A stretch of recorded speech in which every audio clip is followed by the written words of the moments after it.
যাত্রীবাহী বাসের ধাক্কায় তরুণ ব্যাংক কর্মীর মর্মান্তিক মৃত্যু। ঘটনা বিশালগড় মহকুমা হাসপাতাল সংলগ্ন এলাকায়। মৃতের নাম বিশ্বজিৎ পাল, বয়স 24, বাড়ি শ্রীনগর থানাধীন আনন্দনগরে। ঘটনা সম্পর্কে দমকল কর্মী বলেন, তারা দুর্ঘটনার খবর পেয়ে ছুটে এসেছেন এবং রক্তাক্ত অবস্থায় বিশ্বজিৎ পালকে উদ্ধার করে বিশালগড় মহকুমা হাসপাতালে নিয়ে আসেন। বিশ্বজিৎ পাল প্রতিদিন TR01-09976 নম্বরের একটি বাইক নিয়ে বিশালগড় আসেন, আবার চলে যান।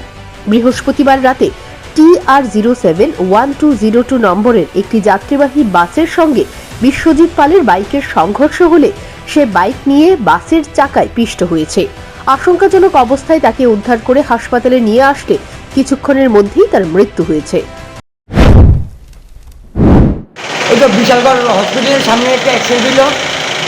আমরা কল পাইলাম, সঙ্গে সঙ্গে আসলাম। আয়া দেখলাম এই ছেলেটা বিশ্বজিৎ পাল, বয়স আনুমানিক 34, হ্যাঁ স্লিপ করে অ্যাক্সিডেন্ট হয়েছে, একদম গাড়ির নিচে গেছে। কি গাড়ির সাথে হয়েছে? বাস গাড়ির নিচে মনে হয় সম্ভবত গেছে। কেমন ইনজুরি হয়েছে? Serious condition. বাড়ি কোনখানে জানা গেছে?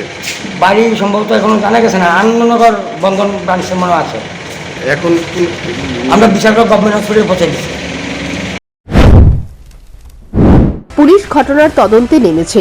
যান দুর্ঘটনায় তরুণ বিশ্বজিৎ পালের মৃত্যুর খবরে আনন্দনগর এলাকায় শোকের ছায়া নেমে এসেছে। Bureau report, news prime Tripura.